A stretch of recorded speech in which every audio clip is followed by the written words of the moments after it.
서울의 심장부, 강남에 위치한 SH 백화점은 단순한 쇼핑 공간이 아니었다. 그곳은 부와 지위의 상징이자 대한민국의 최신 트렌드가 시작되는 발원지였다. 백화점 7층, 명품관 가장 깊숙한 곳에 자리 잡은 페를 누아르, 라페르 누아르는 그 중에서도 가장 빛나는 보석 같은 곳이었다. 매장 안은 부드러운 조명 아래 반짝이는 대리석 바닥과 은은한 가죽 향기, 그리고 최고급 향수가 어우러져 현실과는 다른 세계를 연출했다. 강유라, 그녀는 이 화려한 공간 속에서 가장 이질적인 존재였다. 값비싼 명품들 사이에서 그녀는 회색빛의 단정한 직원 유니폼을 입고 있었다. 갓 20을 넘긴 듯한 앳된 얼굴과 꾸밈 없는 모습은 그녀를 더욱 눈에 띄지 않게 만들었다. 그녀의 임무는 겉보기에는 단순한 판매직 아르바이트생이었다. 실크 블라우스를 각 잡히게 정리하고, 고객이 원하면 창고에서 신발을 가져다 주고, 그리고 무엇보다 매니저의 심기를 거스르지 않는 것.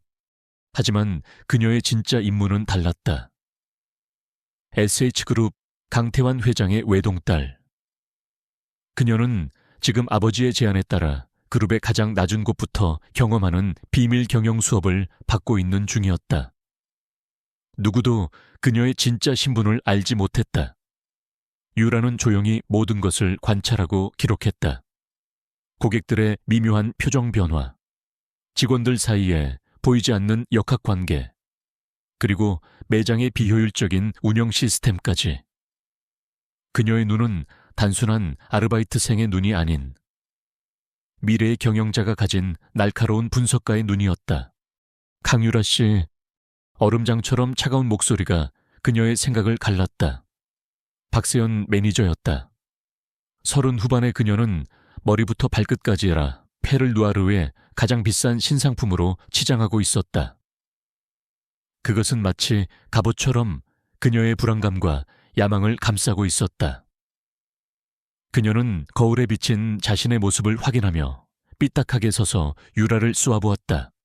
방금 정리한 캐시미어, 스웨터, 주름 하나 없이 완벽해야 한다고 말했을 텐데, 저기 저 세 번째 칸 왼쪽 어깨 부분에 미세한 자국이 보이잖아. 다시 해. 유라는 말없이 고개를 숙이고 스웨터가 놓인 선반으로 향했다. 박 매니저의 지적은 트집에 가까웠다. 사실 그 스웨터는 방금 유라가 각고의 노력을 기울여 완벽하게 정리해 놓은 상태였다. 박 매니저가 유독 자신에게만 혹독하다는 것을 모르는 바 아니었다. 유라의 조용하고 침착한 태도, 그리고 가르쳐주지 않아도 모든 일을 완벽하게 해내는 모습이 그녀의 심기를 건드리는 것 같았다. 박세연에게 유라는 자신의 통제하에 있어야 할 부속품일 뿐인데, 그 부속품이 스스로 빛을 내는 것을 용납할 수 없었다. 유라가 스웨터를 다시 정리하고 있을 때 매장 문이 열리며 요란한 종소리와 함께 한 여성이 들어섰다. 온몸을 명품 로고로 도배한 김수진. 그녀는 박 매니저의 오랜 친구이자 이 매장의 VIP 고객이었다. 세연아, 나왔어. 김수진의 목소리는 매장 전체를 울렸다. 박세연의 얼굴에는 언제 그랬냐는 듯 아첨 가득한 미소가 피어올랐다. 어머, 수진 씨 오셨어요. 오늘따라 더 예뻐 보이시네. 새로 나온 다이아몬드 귀걸이, 역시 알아보는 사람은 다르다니까. 두 여자는 서로의 겉모습을 칭찬하며 한참을 웃어댔다. 그들의 대화는 주변의 다른 고객들과 직원들을 위축시켰다. 김수진의 시선이 매장 구석에서 조용히 일하는 유에게 꽂혔다. 그녀는 마치 재미있는 장난감이라도 발견한 듯한 표정으로 손가락으로 유라를 가리켰다. 세연아, 저기 저 신입이야. 꽤 얌전하게 생겼네. 아, 쟤요. 그냥 아르바이트생이에요. 신경 쓸 거 없어요. 박세연이 대수롭지 않게 대답했다. 김수진은 흥미롭다는 듯 유에게 다가갔다. 그녀는 진열된 악어, 가죽 핸드백을 들어 보이며 유라에게 툭 던지듯 말했다. 이거 다른 색깔도 있다면서 전부 가져와봐. 네, 고객님. 잠시만 기다려 주십시오. 유라는 정중하게 대답하고 창고로 향했다. 김수진이 말한 핸드백은 색깔별로 총 5가지였고 각각 최고급 송아지 가죽 상자에 담겨 있어 무게가 상당했다. 유라는 낑낑거리며 상자들을 들고 나왔다. 하지만 김수진은 핸드백들을 건성으로 한번 훑어보더니 마음에 안 든다는 듯 고개를 저었다. 별로네. 저기, 저 스틸레토 힐은 어때? 내 사이즈가 235인데. 혹시 모르니 230이랑 240도 같이 가져와봐. 그렇게 김수진의 변덕은 끝없이 이어졌다. 유라는 10여 분 동안 창고와 매장을 몇 번이나 오갔다. 땀이 턱을 타고 흘러내렸지만 그녀는 불평 한마디 없이 묵묵히 고객의 요구에 응했다. 그녀의 침착한 태도는 오히려 김수진의 심술을 더욱 부추겼다. 어디까지 참나 한번 보자 하는 식이었다. 사건은 바로 그때 터졌다. 김수진은 마지막으로 매장 중앙 마네킹에 걸려있던 순백의 캐시미어 코트를 가리켰다. 이탈리아 장인이 한 땀 한 땀 수작업으로 제작한 단 한 벌뿐인 쇼피스였다. 가격표에는 8자리 숫자가 적혀 있었다. 저 코트 한번 입어봐야겠어. 가져와봐.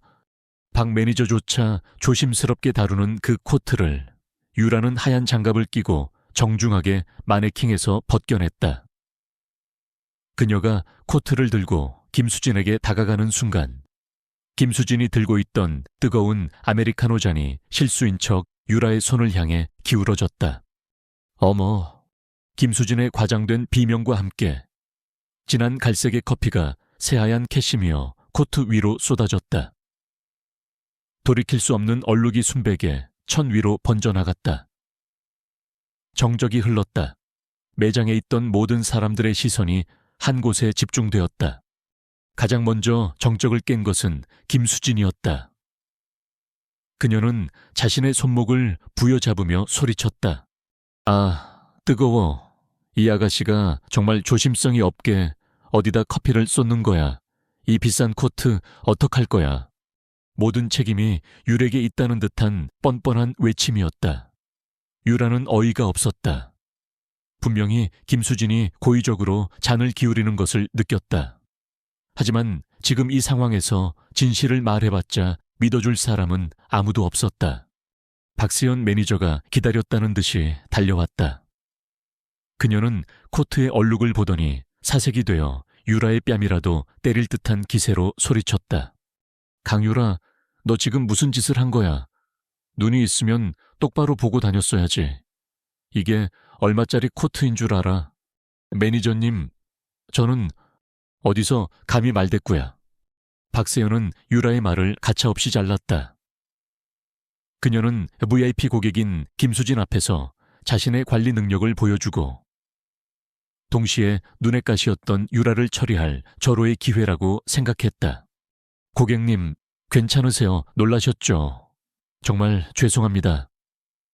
이 아르바이트생이 오늘 처음이라서 실수가 많습니다. 제가 책임지고 처리하겠습니다. 그리고는 다시 유라에게 돌아서서 경멸적인 눈빛으로 말했다. 너 이 코트값 물어낼 능력은 돼. 네가 평생 벌어도 못 갚을 돈이야. 우리 매장 이미지만 실추시키고 VIP 고객님까지 놀라게 하고 넌 해고야. 당장 이 유니폼 벗고 꺼져. 그녀의 날카로운 목소리는 매장 전체에 울려 퍼졌다. 다른 직원들은 안타까운 눈빛을 보내면서도 감히 나서지 못하고 고개를 숙였다. 다른 손님들은 흥미로운 구경거리라도 생긴 듯 수군거렸다. 완벽하게 통제된 명품관의 한복판에서 유라는 모든 사람들의 조롱과 동정, 그리고 호기심 어린 시선 속에 홀로 서 있었다. 모욕감에 얼굴이 화끈거렸다. 하지만 유라는 눈물을 보이지 않았다. 그녀는 천천히 고개를 들었다. 그녀의 눈빛은 더 이상 순종적인 아르바이트생의 것이 아니었다. 그 깊고 고요한 눈동자 속에는 차가운 분노와 강철 같은 결의가 서려 있었다. 그녀는 박세연의 얼굴을 잠시 응시했다.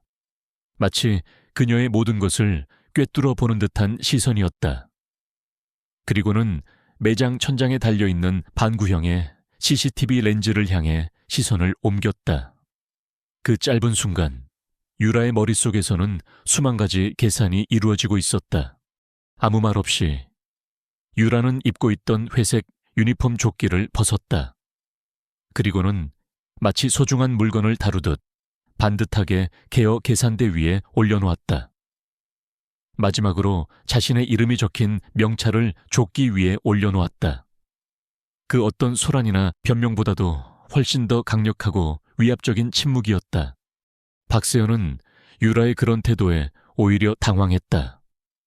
울고불고 매달리며 사과할 것이라는 예상과는 전혀 달랐다. 유라는 돌아서서 매장 출구를 향해 걸어갔다. 그녀의 등은 조금도 굽어있지 않았다. 당당하고 곧았다. 화려한 명품들과 자신을 비웃는 사람들, 그리고 이 부조리한 공간을 뒤로하고 그녀는 한 걸음 한 걸음 현실 세계로 나아갔다. 백화점의 자동문이 열리고 서울의 시끄러운 도시 소음이 그녀를 감쌌다. 뺨을 스치는 차가운 바람에 그제야 자신이 겪은 모욕감이 실감났다. 가슴 속에서 뜨거운 불덩이가 치밀어 올랐다. 하지만 그것은 좌절의 눈물이 아니었다. 조용히 타오르기 시작한 복수의 불꽃이었다. 유라의 입가에 희미하지만 단호한 미소가 번졌다. 폭풍은 이제 막 시작되었을 뿐이었다. SH 백화점을 나온 유라가 향한 곳은 강남의 화려한 펜트하우스가 아니었다. 그녀의 진짜 집은 그곳이었지만 비밀 경영 수업을 받는 동안 그녀의 거처는 서초동의 한적한 골목에 위치한 작은 오피스텔이었다. 보증금과 월세는 그녀가 지난 6개월간 다른 곳에서 아르바이트를 하며 번 돈으로 충당했다. 스스로의 힘으로 살아보는 경험. 그건 역시 수업의 일부였다. 엘리베이터의 좁은 공간이 유난히 답답하게 느껴졌다. 7평, 남짓한 작은 방. 현관문을 열자 익숙한 공간이 그녀를 맞았다. 한쪽 벽을 차지한 책상과 의자. 작은 침대와 옷장이 전부인 단출한 방이었다. 화려했던 라펠을 누아르와는 극명한 대조를 이루는 공간이었다. 유라는 기계적으로 움직였다. 구두를 벗어 신발장에 넣고 겉옷을 옷걸이에 걸었다. 그리고 곧장 화장실로 들어가 차가운 물에 얼굴을 씻었다. 거울 속에는 낯선 얼굴이 있었다. 붉게 상기된 뺨, 굳게 담은 입술, 그리고 그 모든 것을 뛰어넘어 이글거리는 두 눈, 매장에서 애써 눌러왔던 감정들이 차가운 물줄기와 함께 역류하기 시작했다. 그녀는 수건으로 얼굴을 닦고 나와 침대 가장자리에 힘없이 걸터 앉았다. 박세연의 경멸의 참목소리, 김수진의 조롱 섞인 웃음소리, 그리고 자신을 구경거리처럼 쳐다보던 사람들의 시선이 환청처럼 귓가를 맴돌았다. 수치심이 파도처럼 밀려와 그녀의 온몸을 휘감았다.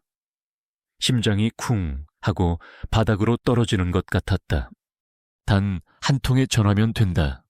아버지, 강태환 회장에게 전화 한 통이면 이 모든 상황은 즉시 정리될 것이다. 박세연은 해고는 물론 업계에서 영원히 퇴출될 것이고, 김수진은 SH그룹의 모든 계열사에서 VIP 자격을 박탈당하고 공개적으로 망신을 당할 것이다. 가장 쉽고 가장 확실한 방법이었다. 유라는 무의식적으로 휴대폰을 집어들었다. 단축번호 1번, 아빠, 그 세 글자를 누르기만 하면 된다. 하지만 그녀의 손가락은 움직이지 않았다. 만약 그렇게 한다면 무엇이 달라지는가? 그녀는 그저 SH그룹 회장 딸이라는 막강한 권력 뒤에 숨은 나약한 존재가 될 뿐이다.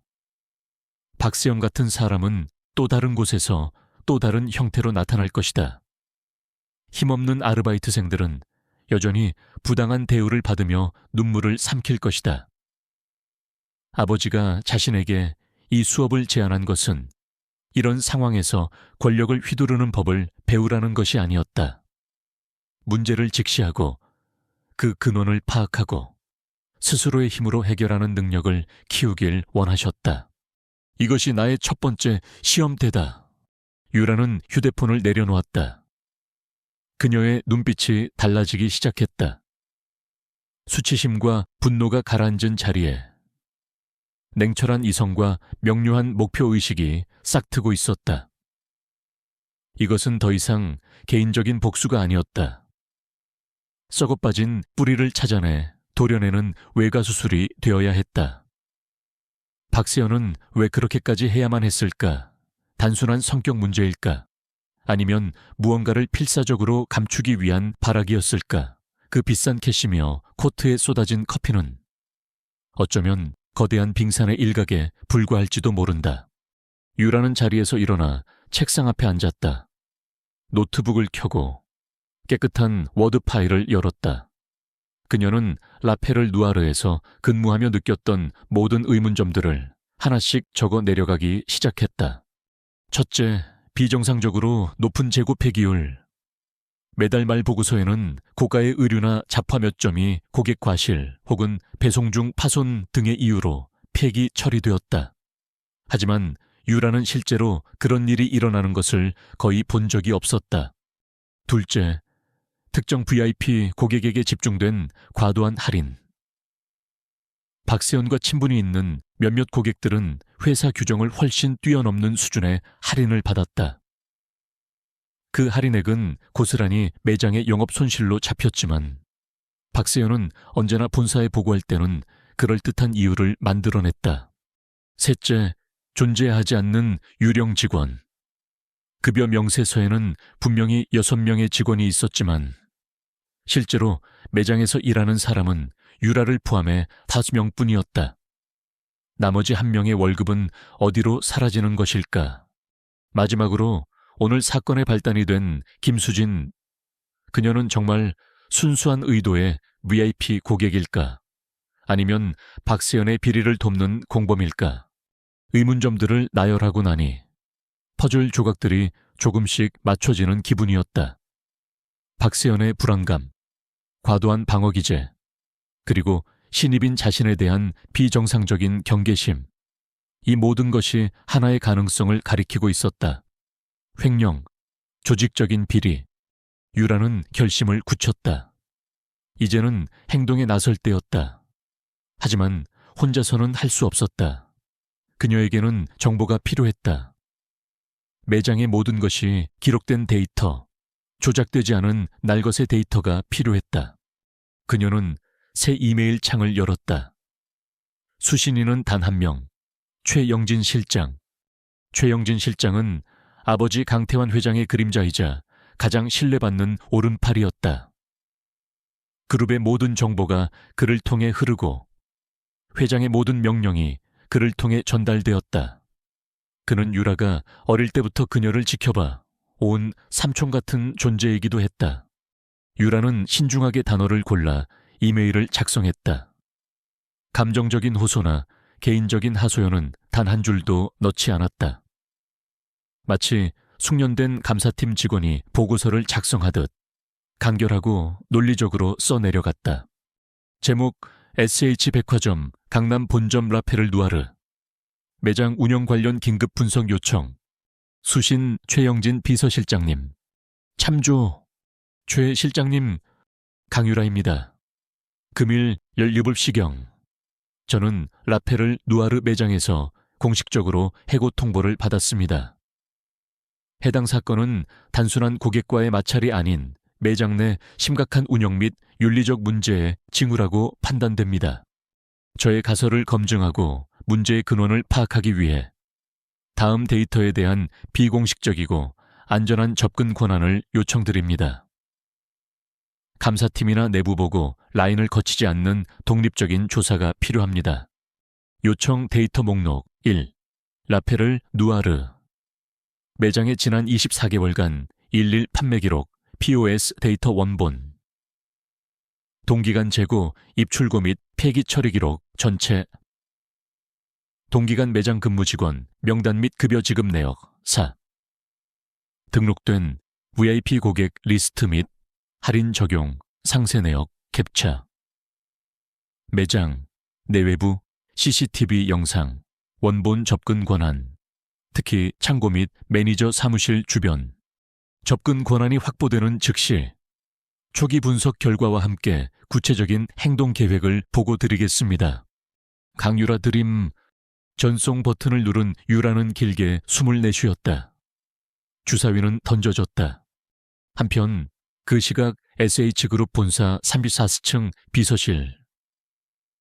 최영진 실장은 막 마지막 보고서를 검토하고 퇴근을 준비하던 참이었다. 그의 개인 단말기에서 낮은 알림음이 울렸다. 발신인을 확인한 그의 표정이 순간 굳어졌다. 강유라 아가씨. 사실 그는 이미 사건의 전말을 보고받은 상태였다. 유라가 특별관리 인원으로 등록된 이상 그녀와 관련된 모든 특이사항은 즉시 보안팀을 통해 그에게 보고되도록 되어 있었다. 보고서를 읽으며 그는 분노를 금치 못했다. 감히 회장님의 따님에게 그런 모욕을 주다니. 당장이라도 달려가 박세연이라는 매니저의 목을 비틀고 싶었지만 그는 강 회장의 의도를 알고 있었다. 이것은 유라 아가씨가 스스로 넘어야 할 산이었다. 그는 유라가 보낸 이메일을 천천히 읽어 내려갔다. 그의 굳었던 얼굴에 희미한 미소가 번졌다. 역시 회장님의 따님다웠다. 울며 불며 억울함을 호소하는 대신 그녀는 칼을 갈고 있었다. 감정이 아닌 데이터로 싸우려 하고 있었다. 그녀가 요청한 목록은 베테랑 감사 전문가가 작성했다고 해도 믿을 만큼 정확하고 핵심을 꿰뚫고 있었다. 최 실장은 망설이지 않았다. 그는 즉시 내부 전화의 보안 라인을 통해 IT 보안팀장과 감사팀장에게 연락했다. 그의 목소리는 낮고 단호했다. IT 팀장, 나 최 실장이요. 지금부터 내 말 잘 들으시오. 유령이라는 코드네임으로 최고 등급의 가상 데이터룸을 하나 개설해 주시오. SH 백화점 강남 본점의 모든 데이터베이스에 연결되되 어떤 접속 로그도 남기지 않도록 해야 하오. 이건 회장님의 직접 지시사항이오. 감사팀장 박세연 라페를 누아르 매장 매니저, 이 인물에 대한 모든 인사 기록과 과거 감사 자료를 스캔해서 방금 말한 유령 데이터룸으로 전송해 주시오. 절대 외부에 알려져선 안 됩니다. 몇 통의 짧은 통화로 모든 것이 정리되었다. SH그룹이라는 거대한 기계가 유라 한 사람을 위해 조용히 그리고 은밀하게 움직이기 시작했다.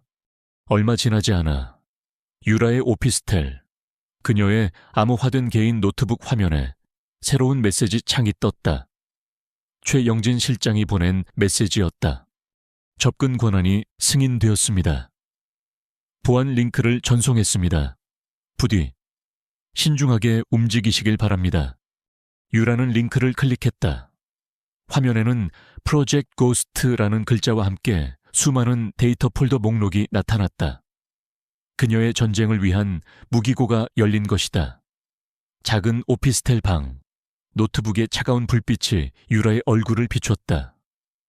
그녀의 눈은 사냥을 앞둔 맹수처럼 날카롭게 빛나고 있었다. 복수의 밤은 이제부터 시작이었다. 강유라의 작은 오피스텔은 그녀의 전쟁 지휘 본부로 변해 있었다. 창문은 커튼으로 가려져 낮과 밤의 구분이 모호했고 방 안을 채우는 것은 오직 3개의 모니터에서 뿜어져 나오는 차가운 빛뿐이었다.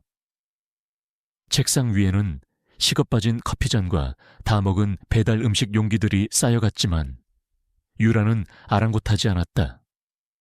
그녀의 모든 신경은 화면 속에서 춤추는 숫자와 데이터의 바다에 집중되어 있었다. 프로젝트 고스트에 접속한 첫날, 유라는 거대한 정보의 양에 압도당했다. 24개월치의 판매 기록, 재고 목록, 직원들의 근태 기록까지. 그것은 마치 수백만 개의 조각으로 이루어진 거대한 퍼즐과도 같았다. 하지만 그녀는 당황하지 않았다.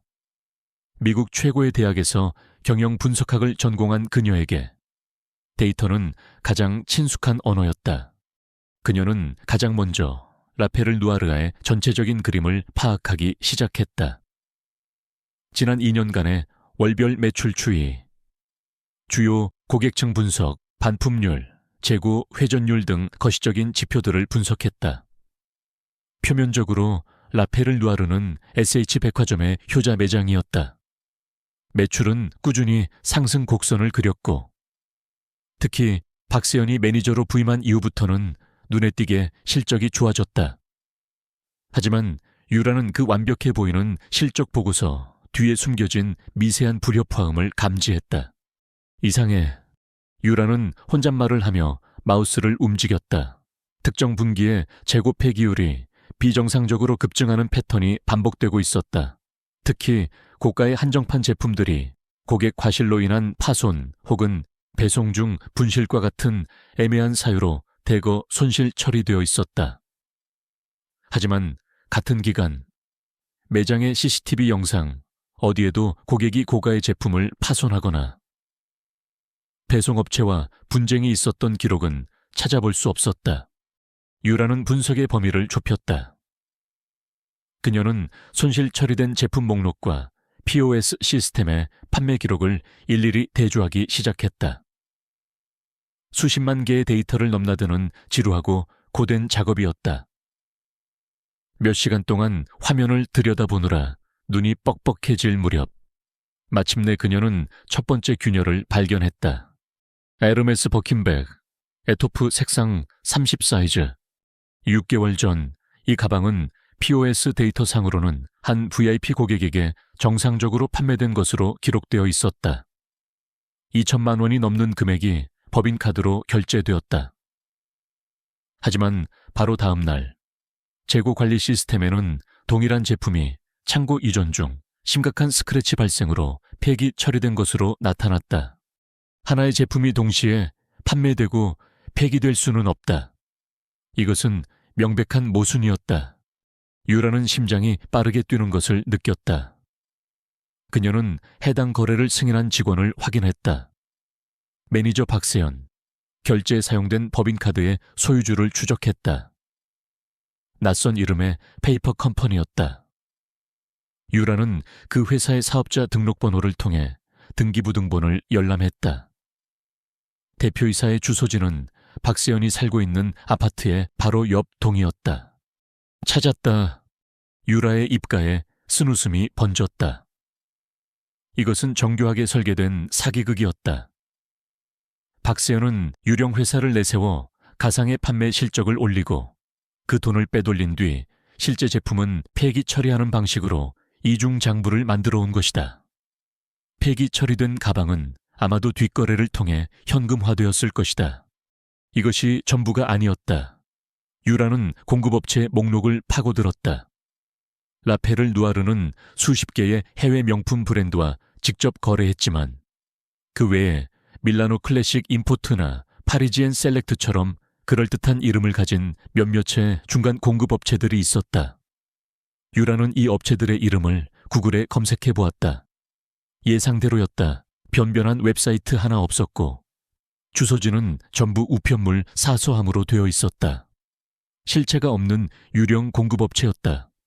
박세연은 이 유령 공급업체들로부터 물건을 매입했다는 가짜 송장을 만들고 회사 돈을 지불했다. 물론 그 돈은 고스란히 그녀와 공범들의 주머니 속으로 들어갔다. 그렇게 빼돌린 자금의 규모는 유라의 상상을 초월했다.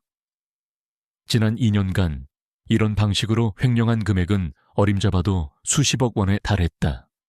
한편 같은 시각 라페를 누아르 매장. 박세연은 느긋하게 다리를 꼬고 앉아 간 내린 에스프레소를 마시고 있었다. 눈에 가시 갔던 강유라를 내쫓고 나니 속이 다 후련했다. 그녀는 새로 들어온 젊은 직원에게 날카롭게 쏘아붙였다. 김민지 씨, 저기 진열된 구두 앞코에 먼지 낀 거 안 보여. 내가 몇 번을 말해야 알아들어. 손님들이 저런 걸 보면 우리 매장 수준을 뭐라고 생각하겠어. 죄송합니다. 매니저님, 바로 닦겠습니다. 신입 직원은 겁에 질려 허둥지둥 구두를 닦았다. 박세연은 그 모습을 보며 만족스러운 미소를 지었다. 그녀에게 직원들은 체스판 위에 말과 같았다. 지나치게 똑똑하거나 질문이 많은 말은 필요 없었다. 그저 자신의 지시에 복종하고 서류에 조용히 서명만 해줄 어리고 순진한 말들이 필요했다. 강유라는 그런 면에서 아주 위험한 존재였다.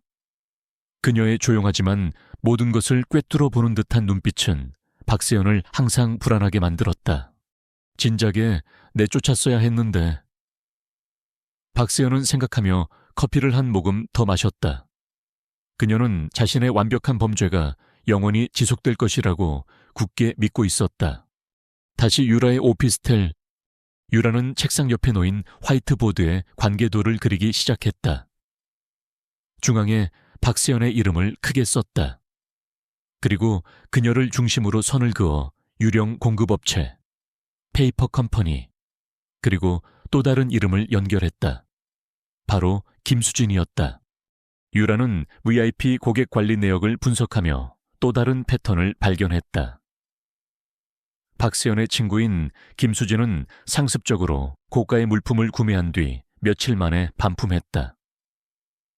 하지만 환불은 정상적인 카드 취소 절차를 거치지 않았다. 대신 박세연의 특별 승인에 매장 보관금으로 전환되거나 다른 상품권으로 교환되었다.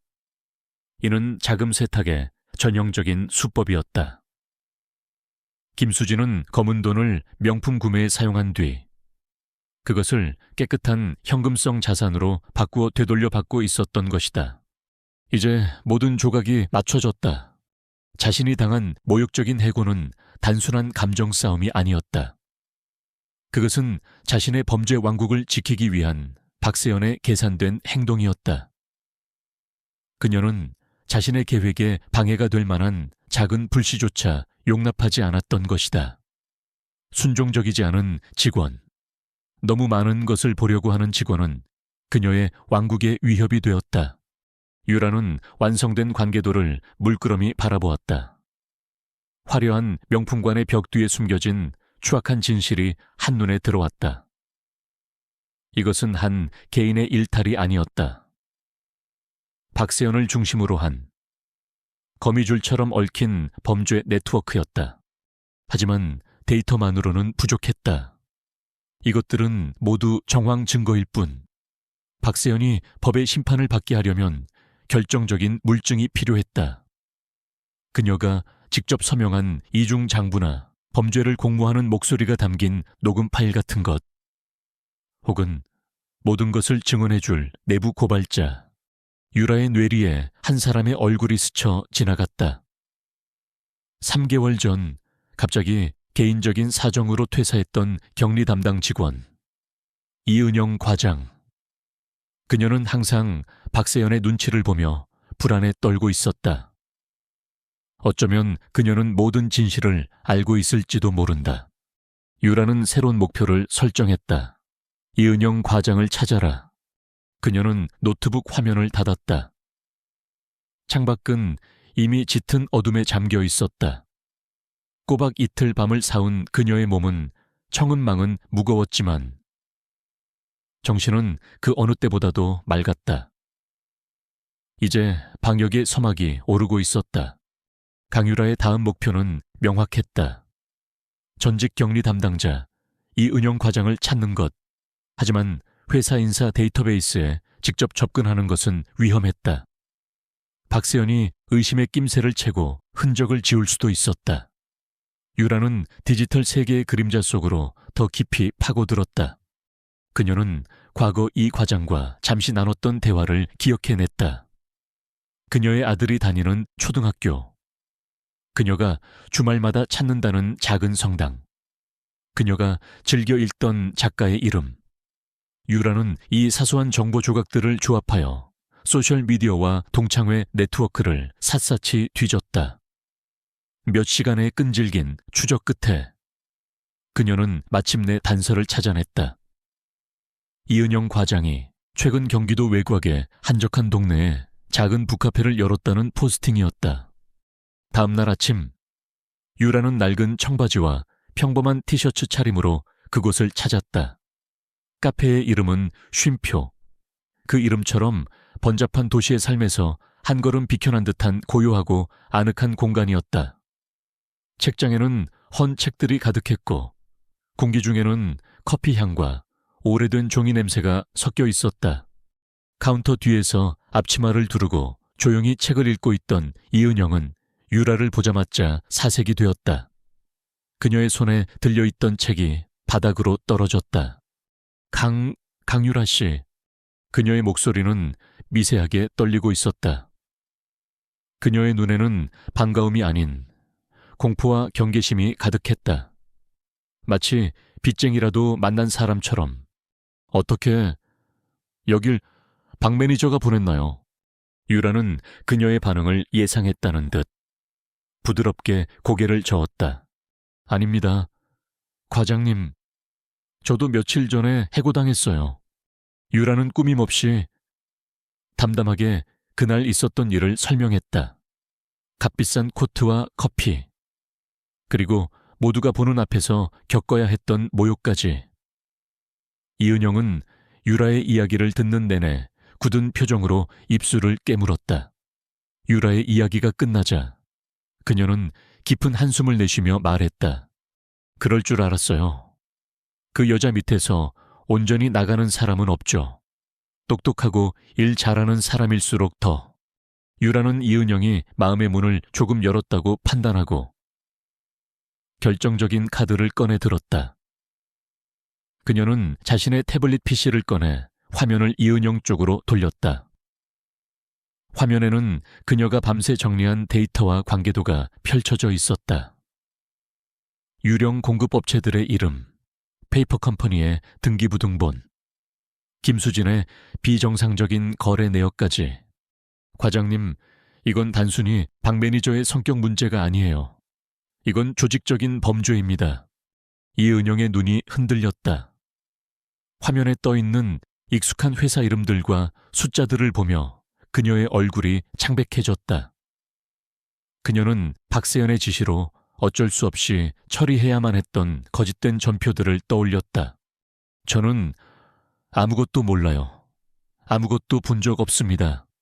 그녀는 고개를 저으며 뒷걸음질 쳤다.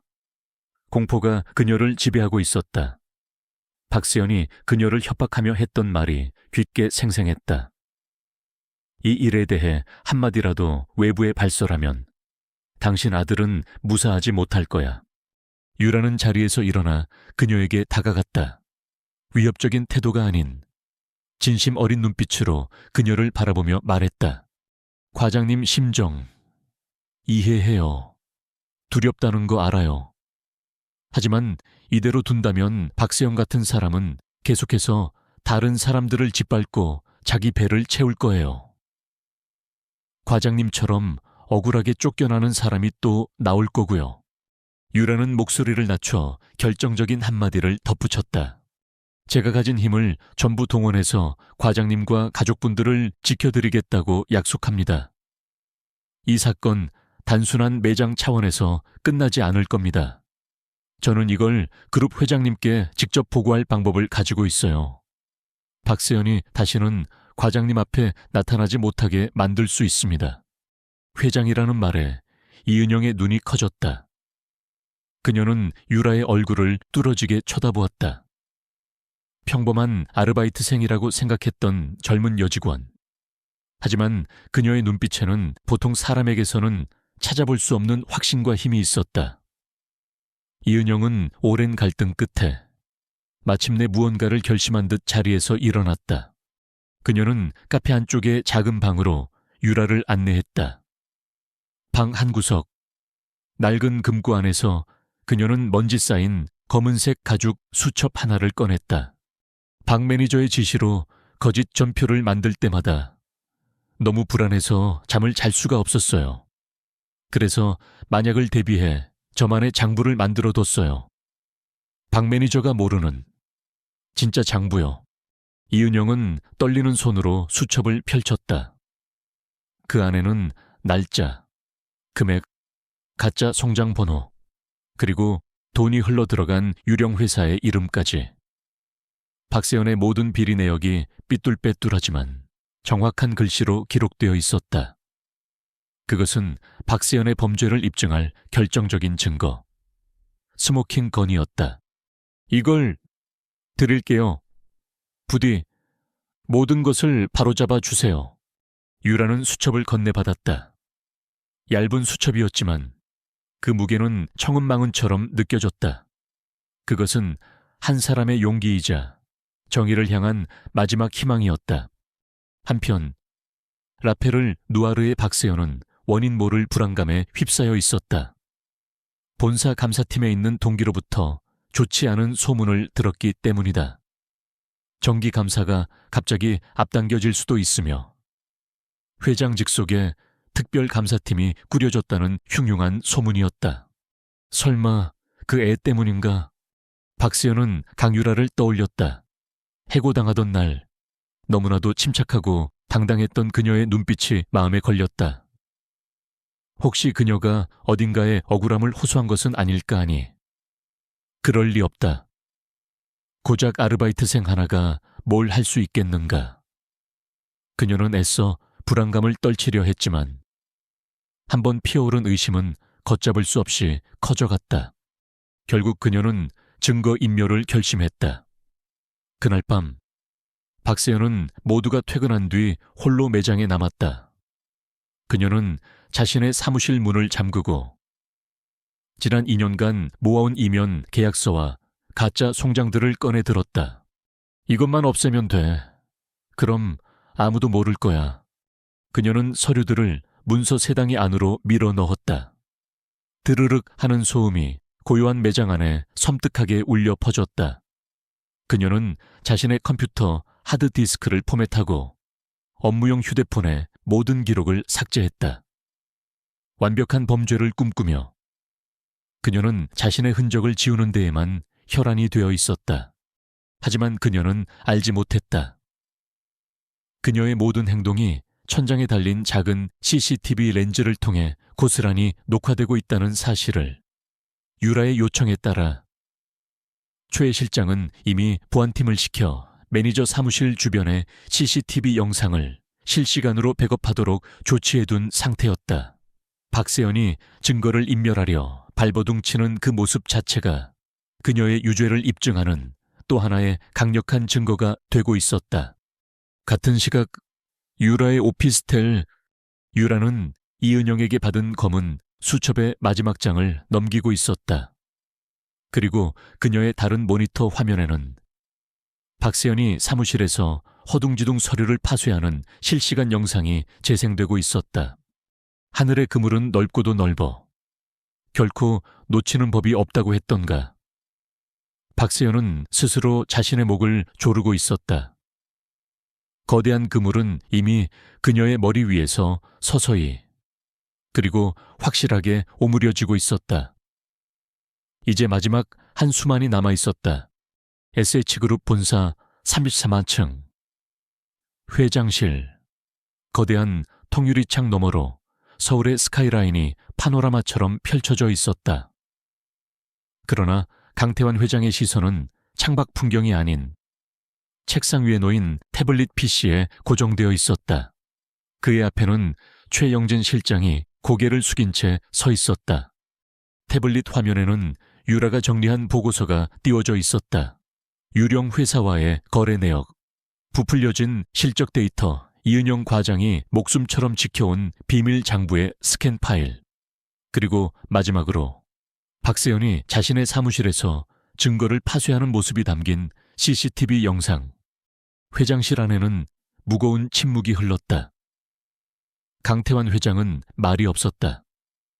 그는 폭풍처럼 분노를 터뜨리는 사람이 아니었다. 그의 분노는 만년설 아래 잠자고 있는 화상화도 같았다. 조용하지만 한번 폭발하면 모든 것을 재로 만들어버리는 무서운 힘을 가지고 있었다. 자신의 딸이 그런 모욕을 당했다는 사실에 아버지로서 피가 거꾸로 솟는 것 같았다. 하지만 동시에 단 며칠 만에 이 거대한 비리의 실체를 파헤쳐낸 딸의 능력에 놀라움과 대견함을 느꼈다. 유라는 단순히 보호받아야 할 온실 속 화초가 아니었다. 그녀는 이미 날카로운 발톱을 숨기고 있는 어린 사자였다. 최 실장, 한참 만에 강 회장이 입을 열었다. 그의 목소리는 낮고 차분했지만 그 안에 담긴 냉기는 최 실장의 등골을 서늘하게 만들었다. 잡초는 그 뿌리를 모두에게 보여준 뒤에 뽑아야 다시는 그 자리에 다른 잡초가 자라나지 않는 법이요.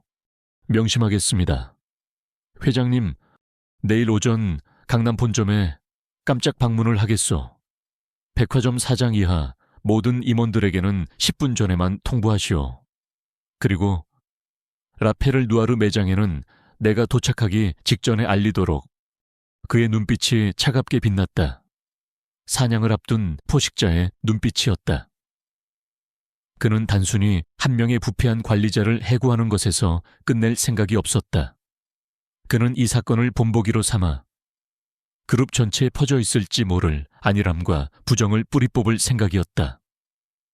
무대의 막은 올랐고 이제 주연 배우가 등장할 차례였다. 다음날 오전 10시 평소처럼 활기차던 SH 백화점 강남 본점 1층 로비에 공기가 순간 얼어붙었다.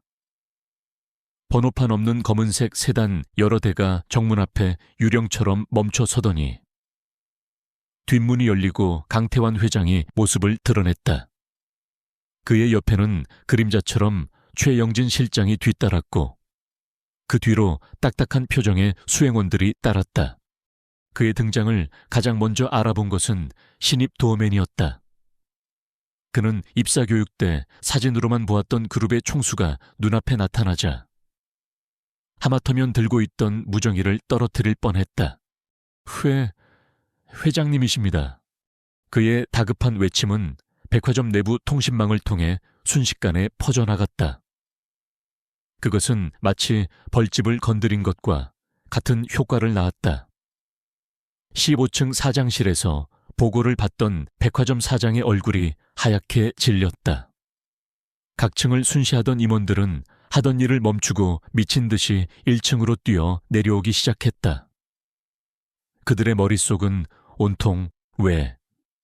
무슨 일이지? 내가 뭘 잘못했나? 하는 공포 섞인 물음으로 가득 찼다. 몇 분 만에 백화점의 사장, 부사장, 전무, 상무 등 최고위급 임원들이 헐레벌떡 1층 로비에 도열했다. 그들은 땀을 뻘뻘 흘리며 90도로 허리를 숙였다. 회장님, 어인 행차십니까? 미리 연락을 주셨으면 저희가 백화점 사장이 떨리는 목소리로 말을 꺼냈지만 강 회장은 손을 들어 그의 말을 막았다. 근처를 지나던 길에 생각이 나서 들렀어. 우리나라 최고의 백화점이라는 우리 플래그십 스토어가 잘 돌아가고 있는지 내 눈으로 직접 보고 싶었을 뿐이오. 그의 목소리는 더없이 평온했지만 그 자리에 있던 모두는 그것이 사형 선고처럼 들렸다. 강 회장은 임원들을 한번 쓱 훑어보고는 천천히 발걸음을 옮겼다. 그의 갑작스러운 시찰이 시작된 것이다. 강 회장은 1층 화장품 매장부터 시작해 각 층을 차례로 둘러보았다. 그는 날카로운 눈으로 매장의 동선, 상품 진열 상태, 직원들의 고객, 응대 태도 하나하나를 놓치지 않았다.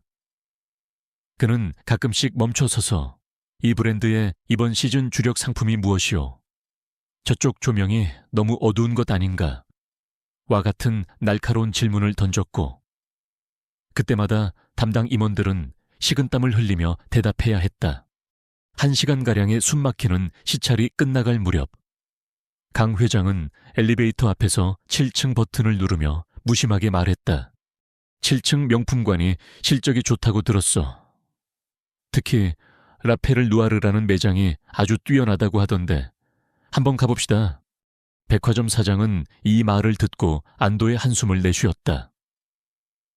라페를 누아르는 박세연 매니저가 이끄는 백화점 전체에서 실적 1위의 매장이었다. 그는 회장에게 자랑할 만한 곳을 보여줄 수 있다는 생각에 급히 무정의를 꺼내 들었다. 7층 매니저들 전부 주목. 지금 회장님께서 7층으로 이동 중이시다. 특히 라페를 누아르. 박세연 매니저. 회장님 곧 도착하시니 준비에 만전을 기하도록. 이 소식은 박세연에게 벼락처럼 전달되었다. 며칠간 그녀를 괴롭히던 불안감과 초조함은 순식간에 사라지고 그 자리를 황홀한 흥분과 야망이 채웠다. 그룹 회장님이 다른 곳도 아닌 바로 자신의 매장을 직접 방문하신다니 이것은 하늘이 내린 기회였다. 모두 정신 똑바로 차려. 먼지 하나라도 보이면 가만 안 둬. 미소 짓는 거 잊지 마. 박세연은 미친 듯이 소리치며 직원들을 닥달했다. 그녀는 거울 앞으로 달려가 자신의 옷매무새와 화장을 몇 번이고 확인했다. 오늘을 위해 아껴두었던 가장 비싼 샤넬 투피스와 진주 목걸이가 그녀의 야망처럼 반짝였다. 그녀는 이 방문이 자신의 능력을 회장에게 각인시켜 본사 임원으로 영전할 수 있는 절호의 기회라고 굳게 믿었다. 잠시 후 강태환 회장이 임원들을 대동하고 매장 안으로 들어섰다. 박세연은 연습한 대로 가장 우아하고 공손한 자세로 90도 인사를 올렸다. 회장님, 라페를 누아르 매니저 박세연입니다. 이렇게 누추한 곳까지 친히 왕림해 주셔서 영광입니다. 강 회장은 아무 말 없이 그녀를 쳐다보았다. 그 알 수 없는 눈빛에 박세연은 순간 긴장했지만 이내 자신감을 되찾고 준비한 실적 보고를 시작했다. 회장님의 탁월한 경영 덕분에 저희 매장은 지난 분기 대비 매출이 150% 성장하는 쾌거를 이루었습니다.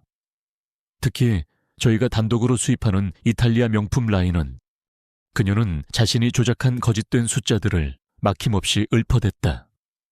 그녀의 목소리는 자신감으로 가득 차 있었다. 강 회장은 흥미롭다는 듯 혹은 재밌는 연극을 감상하듯 조용히 그녀의 말을 들어주었다. 박세연의 자랑이 정점에 달했을 때 강 회장이 나지막이 입을 열었다. 훌륭하군. 이런 놀라운 성장은 분명 유능하고 충성심 높은 직원들 덕분이겠지. 그런데 박 매니저, 당신 매장의 직원 이직률은 어떻소? 네. 회장님, 저희 직원들은 모두 가족 같은 분위기 속에서. 그런가? 고가의 상품을 다루려면 분실 방지 시스템도 아주 중요하겠어. 우리 매장의 재고 손실률은 거의 제로에 가깝다고 봐도 되겠지. 강 회장의 질문은 부드러웠지만 질문 하나하나가 비수처럼 그녀의 약점을 파고들고 있었다. 하지만 야망의 눈이 먼 박세연은 그 의도를 전혀 눈치채지 못했다. 그녀는 그저 자신의 능력을 시험하는 것이라 생각하고 준비된 거짓말들을 유창하게 늘어놓았다. 그녀의 답변이 끝나자 강 회장의 입가에 차가운 미소가 스쳐 지나갔다. 그는 박세연의 어깨를 가볍게 두드려주고는 뒤에 서 있던 최 실장을 향해 모든 사람이 들을 수 있을 만큼 큰 소리로 말했다. 최 실장, 지금 즉시 백화점 사장에게 본관 대회의실에서 긴급 임원회의를 소집하라고 전하시오. 박세연 매니저의 이 눈부신 실적에 대해 우리가 좀 더 깊이 논의해볼 필요가 있을 것 같으니. 눈부신이라는 단어가 칼날처럼 날아와 박세연의 심장에 박혔다. 그 단어에 담긴 싸늘한 가시와 비꼼을 그제야 알아차린 것이다. 회장의 얼굴에 떠올랐던 미소가 자신을 비웃는 조소였다는 것을 깨달았다. 그녀의 얼굴에서 자신만만했던 미소가 얼어붙었다. 회의실로 향하는 강 회장의 뒷모습을 보며 그녀의 다리가 사시나무처럼 떨리기 시작했다. 덫은 완벽하게 놓였다. 이제 남은 것은 사냥감을 심판하는 일뿐이었다. SH백화점 본관 15층 대회의실. 평소라면 활발한 토론이 오갔을 공간은 지금 지독한 정적만이 감돌고 있었다. 긴 마호간이 테이블 상석에 앉은 강태환 회장은 굳은 표정으로 입을 다물고 있었다. 그의 존재만으로도 회의실의 공기는 납처럼 무겁게 가라앉았다.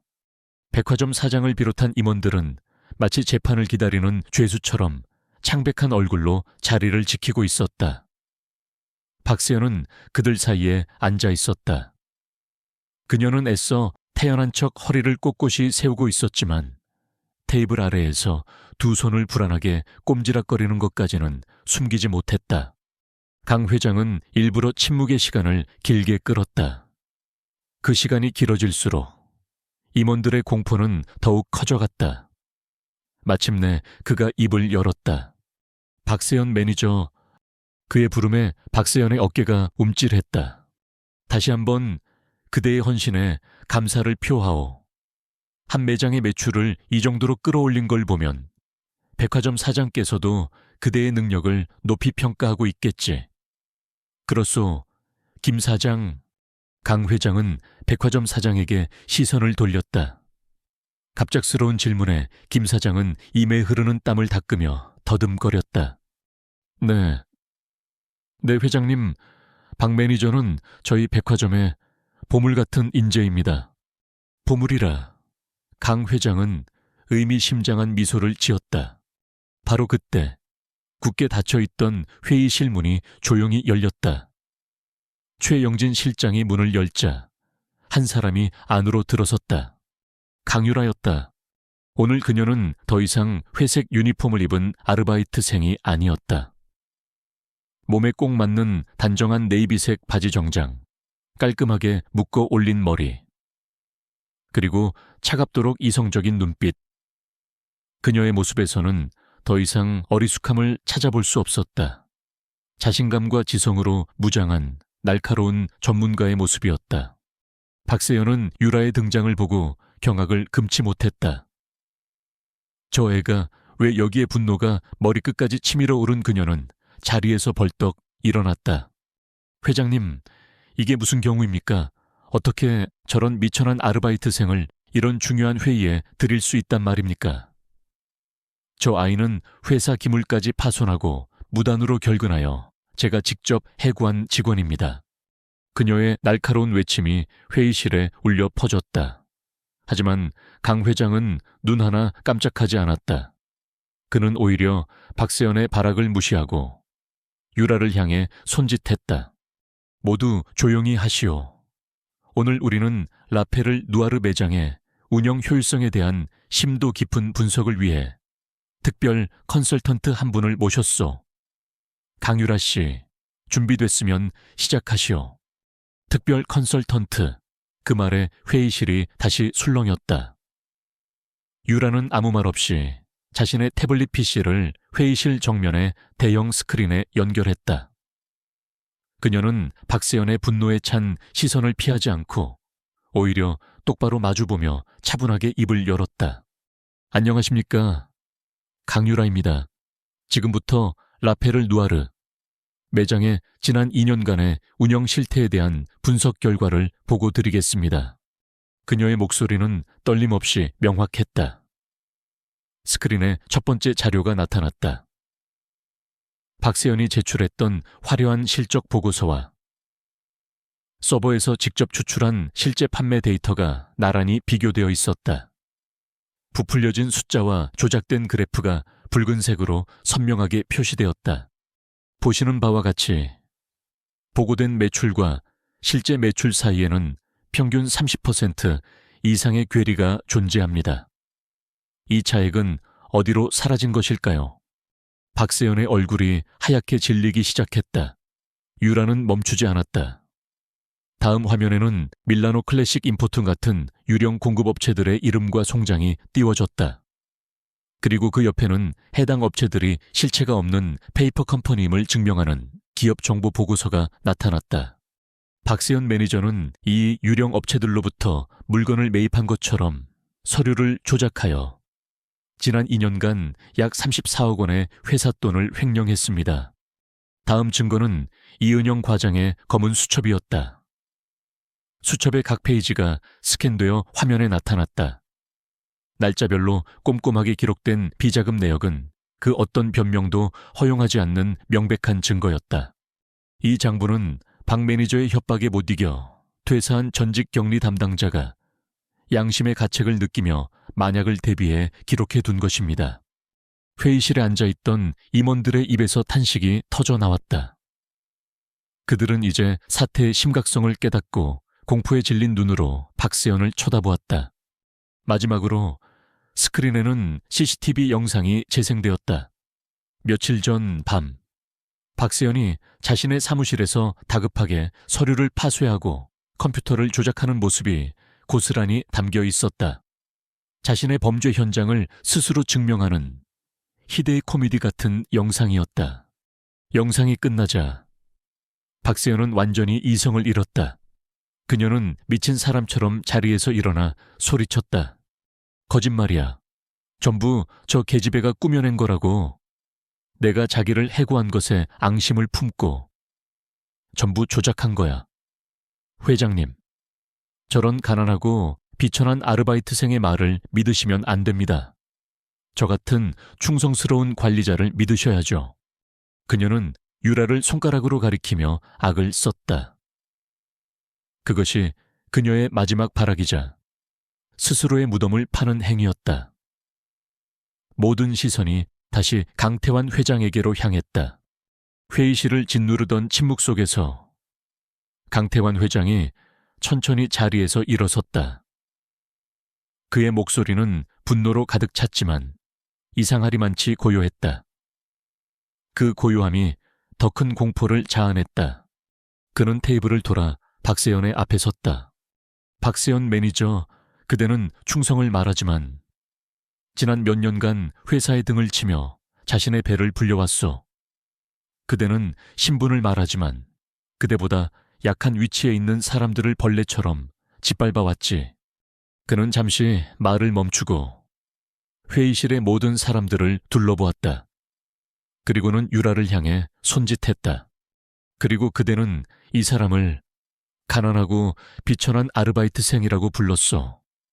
내가 제대로 소개를 시켜주지. 강 회장은 박세연의 눈을 똑바로 응시하며 한 글자 한 글자 힘주어 말했다. 이 아이는 이 SH그룹의 유일한 후계자이자 나의 하나뿐인 딸 강유라요. 그리고 나는 내 딸에게 경영을 가르치기 위해 현장으로 보냈소. 그런데 그대는 경영 대신 우리 회사의 썩은 부분이 얼마나 깊이 자리 잡을 수 있는지를 가르쳐 주었지. 참으로 훌륭한 교육이었소. 그 말이 회의실에 폭탄처럼 떨어졌다. 모든 것이 멈췄다. 임원들은 숨 쉬는 것조차 잊은 듯 굳어버렸다. 백화점 사장은 심장이 멎는 듯한 충격에 의자 등받이에 몸을 기댔다. 박세연의 세상이 산산조각 났다. 그녀의 뇌는 이 엄청난 현실을 받아들이지 못했다. 자신이 벌레처럼 무시하고 공공연히 모욕을 주며 내쫓았던 그 아르바이트생이 이 거대한 제국의 상속녀라고 다리에 힘이 풀린 그녀는 그대로 의자에 주저앉았다. 그녀의 얼굴에서는 핏기가 완전히 사라지고 공허한 눈동자는 절망과 공포만이 남았다. 그녀의 모든 것이 끝장났다. 강태환 회장은 무너져 내린 박세연에게 마지막 선고를 내렸다. 최 실장, 보안팀을 부르시오. 그리고 즉시 검찰에도 연락하시오. 박세연 매니저가 답해야 할 질문이 아주 많을 것 같으니. 그는 차가운 시선으로 나머지 임원들을 훑으며 말했다. 그리고 여기 계신 여러분이 이 사태를 감독하지 못한 책임에 대해서는 조사가 끝난 뒤에 그 대가를 묻겠소. 회의실 문이 열리고 건장한 보안 요원들이 들어와 넋이 나간 박세연에게 다가갔다. 유라는 그 모든 광경을 아무런 표정 없이 조용히 지켜보고 있었다. 길고 길었던 연극의 막이 마침내 내려오고 있었다. 박세연의 몰락은 신호탄에 불과했다. 강태환 회장의 지시로 시작된 특별감사는 한낱 백화점 매장을 넘어 그룹 전체를 뒤흔드는 거대한 태풍이 되었다. 외부 회계법인과 최영진 실장이 이끄는 내부 감사팀은 라페를 누아르의 비리를 시작으로 거미줄처럼 얽혀있던 부패의 고리들을 하나씩 끊어내기 시작했다. 박세연의 범죄에 소극적으로 동조하거나 알면서도 묵인했던 백화점의 고위 임원들이 줄줄이 해임되었다. 그들의 안일함과 무책임함이 부패가 자라날 토양을 제공했다는 것이 강 회장의 판단이었다. SH그룹의 주가는 일시적으로 하락했지만 강 회장의 단호한 자정 노력에 여론은 오히려 긍정적으로 돌아섰다. 재벌가 오너의 자기 개혁 의지라는 제목의 기사들이 연일신문 한 면을 장식했다. 박세연과 그녀의 친구 김수진, 그리고 유령 회사를 운영했던 공범들은 모두 구속되어 법의 심판을 받았다. 재판 과정에서 드러난 그들의 파렴치한 범죄 행각은 세상을 경악하게 했다. 수십억 원대의 횡령, 탈세, 증거 인멸 교사까지. 결국 박세연은 중형을 선고받고 교도소에 수감되었다. 화려했던 명품관의 여왕은 차가운 감방 안에서 자신의 탐욕이 불러온 비참한 결과를 곱씹게 되었다. 폭풍이 지나간 뒤 유라는 가장 먼저 경기도 외곽의 작은 북카페 쉼표를 다시 찾았다. 카페는 여전히 평화로웠다. 이은영 과장은 유라를 보자마자 달려나와 그녀의 손을 잡고 눈물을 흘렸다. 감사합니다. 정말 감사합니다. 아가씨, 유라는 이제 자신의 신분을 숨기지 않았다. 그녀는 이은영의 손을 마주 잡으며 따뜻하게 말했다. 과장님의 용기가 없었다면 불가능했을 거예요. 정말 감사한 사람은 저입니다.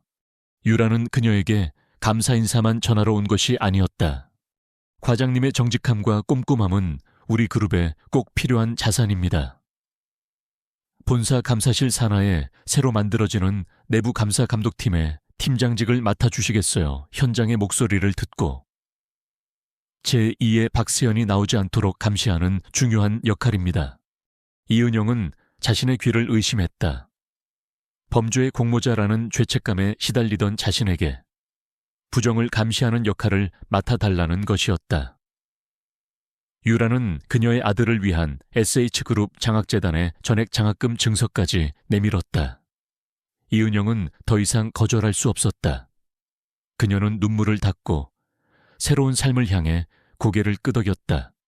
라페를 누아르, 매장에서 박세연의 폭언을 견뎌야 했던 다른 직원들에게도 새로운 기회가 주어졌다. 유라는 그들이 전문 심리 상담을 받을 수 있도록 조치하고 공정한 평가를 통해 그들의 능력을 재검토했다.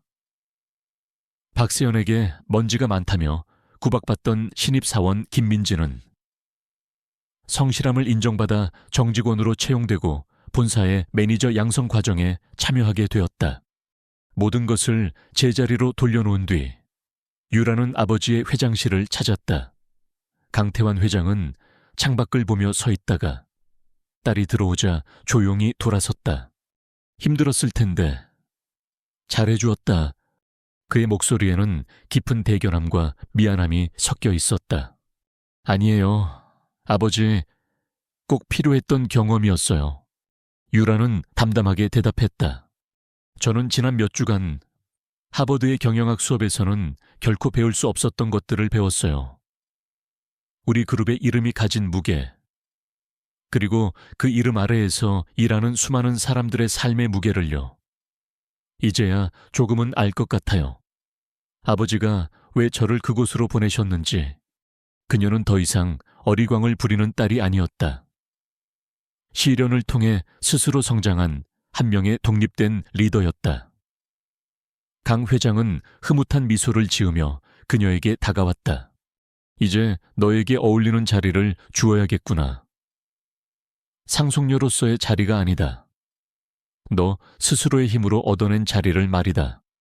그는 율에게 새로운 부서의 창설을 제안했다. 기업 문화 전략 혁신팀. 그 팀의 목표는 그룹 내의 비효율적인 관행을 개선하고 투명한 소통 문화를 만들며 현장의 목소리가 최고 경영진에게까지 왜곡 없이 전달될 수 있는 시스템을 구축하는 것이었다. 그 팀의 첫 번째 팀장은 당연히 강유라였다. 그로부터 6개월 후 SH그룹 본사 28층. 유라의 새로운 사무실은 회장실처럼 거대하거나 화려하지는 않았지만 밝은 햇살이 들어오는 효율적이고 세련된 공간이었다. 한쪽 벽면을 가득 채운 화이트보드에는 새로운 프로젝트에 대한 아이디어와 전략들이 빼곡하게 적혀 있었다. 유라는 창가에 서서 서울의 풍경을 내려다보았다. 아버지의 사무실에서 보던 것과 같은 풍경이었지만 다른 각도에서 보니 모든 것이 새롭게 느껴졌다. 그것은 마치 세상을 바라보는 그녀 자신의 시선과도 같았다. 팀장님, 1분기 현장 직원 만족도 조사 결과 나왔습니다. 이은영 실장이 밝은 얼굴로 보고서를 들고 들어왔다. 그녀는 더 이상 불안에 떠는 해고자가 아니었다. 자신의 능력을 마음껏 펼치는 유능한 관리자의 모습이었다. 그녀의 뒤로는 젊고 열정 넘치는 팀원들이 따랐다. 지난 분기 대비 직원들의 직무 만족도가 15% 상승했고 특히 부당 대우 관련 신고 건수는 70%나 감소했습니다. 팀장님의 아이디어였던 익명 소통 채널이 큰 효과를 본 것 같습니다. 유라는 보고서를 받아들고 만족스러운 미소를 지었다. 이것이 그녀가 원했던 변화였다. 그녀는 문득 창문에 비친 자신의 모습을 보았다. 그곳에는 더 이상 모욕을 당하던 가난한 아르바셔이트생도 아버지의 후광에 기댄 재벌가 상속녀도 없었다. 스스로의 힘으로 시련을 극복하고 자신의 길을 개척해낸 한 명의 리더, 강유라가 서 있을 뿐이었다. 정의는 실현되었고 그녀의 삶에는 새로운 새벽이 밝아오고 있었다. 그 새벽의 빛은 누군가로부터 물려받은 것이 아닌 그녀 스스로가 쟁취한 것이기에 더욱 눈부셨다.